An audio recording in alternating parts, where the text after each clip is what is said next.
میری زندگی میں بہت لڑکے ہیں، لیکن حیدر مجھے اتنا اچھا لگا کہ میں نے اپنا آپ اس کو سونپ دیا۔ اور جب میرے پاس اپنے چھوٹے بہن بھائی ٹیوشن چھوڑنے آتے تو ہم بیٹھک میں خوب کبڈی کھیلتے، لیکن حیدر کا چپو زیادہ بڑا نہیں تھا۔ میری ندی اچھی طریقے سے خوش نہیں ہوتی تھی۔ حیدر بھی کافی پریشان رہتا تھا کیونکہ میری ندی پانی چھوڑنے کے بغیر ہی سوکھ جاتی اور وہ بھی بے چین رہتا۔ اب حیدر نے ایک طریقہ سیکھا اور مجھے کبڈی کھیلنے کا مزہ دیا تھا، لیکن حیدر کا وہ حصہ زیادہ تر دوستوں کہانی میں آگے کیا ہوا۔ جاننے کے لیے کہانی کو پورا سنیں۔ میرا نام فلک ہے اور میں 24 سال کی لڑکی ہوں۔ میں اپنی شادی شدہ بھائی کے ساتھ رہتی ہوں۔ میرے ابو امی حیات نہیں ہیں۔ میں نے میڈیکل کالج تک پڑھا ہوا ہے۔ اپنا خرچہ چلانے کے لیے میں گھر میں بچوں کو ٹیوشن پڑھاتی ہوں اور ساتھ اپنی یونیورسٹی کی پڑھائی بھی پوری کرتی ہوں۔ صرف بچوں کو پڑھانے سے میں نے اتنا زیادہ خرچے پورے نہیں ہوتے ہیں، اس لیے میں لڑکوں سے دوستی کر لیتی ہوں اور مزے کے ساتھ اپنے خرچے بھی پورے کر لیتی ہوں۔ گرمی کا موسم تھا۔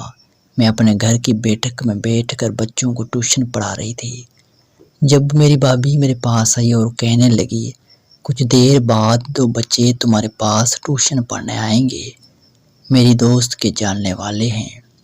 میرے پاس پہلے ہی اتنا زیادہ بچے ہیں بھابھی، میں مزید بچوں کو نہیں پڑھا سکتی۔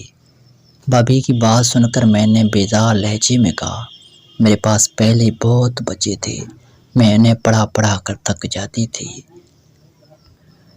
رزق آسانی سے مل رہا تھا تو اسے قبول کرو، نخرے مت کرو۔ آئیں گے کچھ دیر بعد۔ وہ مہنگائی آئے دن بڑھتی جا رہی ہے اور تم ہو جو زیادہ پیسے آنے پر ناشکری کر رہی ہو، بھابھی نے سخت لہجے میں کہا اور وہاں سے چلی گئی۔ بھابھی مجھ کو ہی پسند کرتی تھی، وہ چاہتی تھی بس کسی نہ کسی طرح انہیں مجھ سے فائدہ حاصل ہوتا رہے۔ میں خاموش ہو گئی اور بچوں کو پڑھانے لگ گئی۔ بیٹھک کے ایک دروازے گلی سے نکلتا ہے، وہیں سے بچے آتے جاتے تھے۔ کچھ دیر بعد بجلی چلی گئی اور گرمی مزید بڑھنے لگی۔ میں نے اپنا دوپٹہ اتار کر سائیڈ پر رکھ دیا۔ میں نے کھلا گلا پہن رکھا تھا۔ میری تھوڑی سی لائن واضح تھی۔ بچیوں کی کاپی چیک کر رہی تھی جب دروازے پر دستک ہوئی۔ کون ہے؟ اندر آ جاؤ۔ میں نے کاپی پر نظریں جما کر بولی، وہ میں اپنے چھوٹے بہن بھائی کو آپس کے آپ کے پاس ٹیوشن پڑھانے کے لیے لایا ہوں۔ میرے کان میں ایک مردانہ مدھم سی آواز پڑی۔ میں نے کاپی سے نظریں ہٹا کر سامنے کھڑے لڑکے کو دیکھا۔ وہ میرا عمر ہی تھا۔ اس کے ماتھے پر پسینہ تھا اور نظریں میرے سینے کے لائن پر، اور میری نظر اس کی ہونٹوں پر تھی۔ ہونٹ میری کمزوری تھی، اس لیے میں اس کے ہونٹوں سے اپنی نظریں ہی نہیں ہٹا پا رہی تھی۔ میڈم، میں آپ سے بات کر رہا ہوں۔ آپ اسے غور سے ہی دیکھ رہی تھی کہ وہ دوبارہ سے بولے۔ میں ہوش کی دنیا میں واپس آئی۔ جی کہیں، کیا کہہ رہے تھے آپ؟ میں خود کو سنبھال کر بولی، میں اپنے چھوٹے بہن بھائی کو آپ کے پاس ٹیوشن پڑھانے آیا ہوں۔ مس فلک، وہ میری آنکھوں میں ڈوب کر بولا، جی میں پڑھا دوں گی، آپ بیٹھے۔ میں نے کہا۔ وہ میرے سامنے بیٹھا۔ میری نظر اس کے چپوں کی طرف پڑی۔ میری عادت تھی، میں مردوں کے چپوں کو دیکھا کرتی تھی کہ وہ کتنے بڑے ہیں۔ میرا نام حیدر ہے، میں میڈیکل کا طالب علم ہوں۔ بہن بھائی گھر میں میرے پاس نہیں پڑھتے ہیں، بس اسی لیے آپ کے پاس چھوڑنے آیا ہوں۔ وہ میری جانب دیکھ کر مسکرا کر بولا، اور فکر مت کریں، میں پڑھا دوں گی آپ کے بہن بھائی کو۔ اگر آپ کو بھی پڑھائی میں مدد کی ضرورت ہوئی تو مجھے بتا دینا، میں آپ کی بھی مدد کروں گی۔ میں بھی میڈیکل کی طالبہ ہوں۔ میں بھی اس کی جانب دیکھ کر مسکرا کر بولی، میں اسی کے ساتھ دوستی کرنا چاہتی تھی۔ یہ تو اچھی بات ہے، پھر ہم دونوں کی پھر آپس میں اچھی بننے گی۔ اس نے کہا اور کھڑا ہو گیا۔ اس کی نظر پھر سے میرے سینے پر جا رکی تھی، انہار جو سینے سے واضح ہو رہے تھے۔ اگر آپ مجھے اپنا نمبر دے دیں تو بہتر رہے گا۔ میں جب بچوں کو پڑھا دوں گی تو آپ کو کال یا میسج کر دوں گی، آپ لینے آ جانا۔ میں بچوں کو بہانہ بنا کر اس کا نمبر لینا چاہتی تھی۔ اچھا کہ آپ لکھے، میں بولتا ہوں۔ حیدر نے مجھے اپنا نمبر دے دیا۔ میں نے موبائل میں سیو کر لیا اور واپس چلا گیا۔ میرے دل کی دھڑکن تیز ہونے لگی تھی۔ حیدر میرے دل میں جان لگا تھا۔ وہ مجھے بہت اچھا لگا تھا۔ میں بچوں کو پڑھانے لگی تھی۔ حیدر کی بہن بائپر میں زیادہ توجہ دینے لگی۔ حیدر کی بہن 8 سال کی تھی۔ میں باتوں میں سے حیدر کے بال بھی پوچھنے لگی۔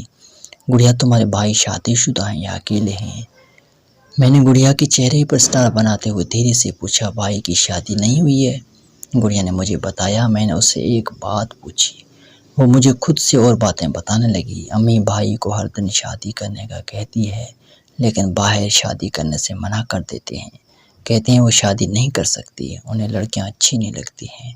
گڑیا سے حیدر کی شادی نہ ہونے کا سن کر میں خوش ہو گئی، مگر جب اس نے بتایا کہ حیدر کو لڑکیاں پسند نہیں ہیں تو میں نے پریشان ہونے لگی۔ اگر اس لڑکیاں پسند نہیں تھی تو میں اس کے ساتھ کیسے دوستی کرتی؟ مجھے پریشانی ہونے لگی تھی۔ حیدر مجھے دل سے جو اچھا لگا تھا اور جو دل سے اچھا لگی اسے کیسے چھوڑ سکتے ہیں؟ میں بچوں کو پڑھانے لگی۔ 2 گھنٹے بعد حیدر پھر سے آ گیا۔ ارے آپ تو بہت جلدی آ گئے ہیں، ابھی تو بچوں کو پڑھانا رہتا ہے۔ میں حیدر کی جانب دیکھ کر مسکراتے ہوئے بولی۔ مجھے لگا شاید آپ میسج کرنا بھول گئی۔ میری آنکھوں کے سامنے حیدر گھوم رہا تھا، بستر پر لیٹ کر سامنے حیدر گھوم رہا تھا۔ حیدر کے بارے میں سوچنے لگی۔ وہ اونچا، لمبا، بڑا لڑکا تھا، موٹا بھی تھا، پھر اس کا چاپو بھی اسے جیسا موٹا لمبا ہی ہوگا۔ میرے دماغ میں یہ خیال آ رہے تھے۔ میں حیدر کا چاپو دیکھنا چاہتی تھی۔ میں یہی سب سوچ رہی تھی کہ میرے نمبر پر 500 کا لوڈ آیا۔ اتنے پیسے دے کر میری آنکھوں ایری سے پٹی کی پھٹی رہ گئی۔ میں سمجھ گئی کہ یہ لوڈ دینے والا کوئی اور نہیں بلکہ حیدر ہی ہے۔ میں نے جلدی سے اسے شکریہ کا میسج سینڈ کر دیا۔ بدلے میں وہ مسکرایا۔ مجھے خوشی ہو رہی تھی، حیدر مجھ سے ذاتی رابطہ رکھنا چاہتا ہے، اس لیے لوڈ دیا ہے۔ کچھ دیر سوچتی رہی کہ کیا بات کروں۔ حیدر نے پھر دوبارہ مجھے میسج نہیں کیا۔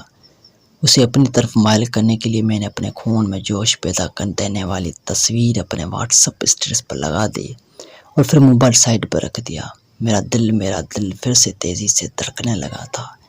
یہ پتہ نہیں میری تصویر دیکھ حیدر کا ردعمل کیا ہوگا، اگر ہوگا بھی یا نہیں۔ میں چاہتی تھی وہ میرے نزدیک آ کر میرے ساتھ ویسا رشتہ بنائیں اور میری پیاسی سی ندی کو ہرا کر دیں۔ میں موبائل کے رنگ ٹون بجنے کی انتظار میں تھی کہ میرا بھتیجا کمرے میں آیا اور کہنے لگا، پھوپھو آپ کو ابو یاد کر رہے تھے۔ بھائی کے بلانے پر میں اپنا موبائل وہیں اپنے کمرے میں چھوڑ کر بھائی کے کمرے میں آ گئی۔ بھائی اور بھابھی وہیں پر تھے۔ سارا دن کاند رہتی ہے فلک میں تم سے صبح بات ہوتی ہے، اور نہ ہی رات کے وقت۔ بھائی مجھ سے گلا کرتے ہوئے بولے وہ مجھ سے محبت کرتے ہیں اور خیال بھی رکھتے تھے۔ بس بھائی 25 بچوں کو پڑھا کر تھک جاتی ہوں، اس وجہ سے اپنے کمرے میں رہتی ہوں۔ ان کے پاس بیٹھ کر بولی۔ یہ بات سچی تھی، لیکن میں ساری رات لڑکوں سے بات کرتی تھی، اس وجہ سے صبح لیٹ جاگتی تھی۔ تو میں کیا ضرورت ہے فلک اتنے بچوں کو پڑھانے کی؟ بلا وجہ اپنی جان کھا رہی ہو، چھوڑ دو پڑھانا، میں ہوں نا جو تمہارا خرچہ اٹھانے کے لیے، بھائی نے پیار سے کہا۔ میں مسکرائی۔ کوئی ضرورت نہیں ہے بچے پڑھانے چھوڑنے کی۔ بھابھی فوراً بول پڑی مجھے کمرے میں جانے کی جلدی تھی کہ پتہ نہیں حیدر کا میسج آیا بھی ہے یا نہیں، اس نے تصویر دیکھی بھی ہے یا نہیں۔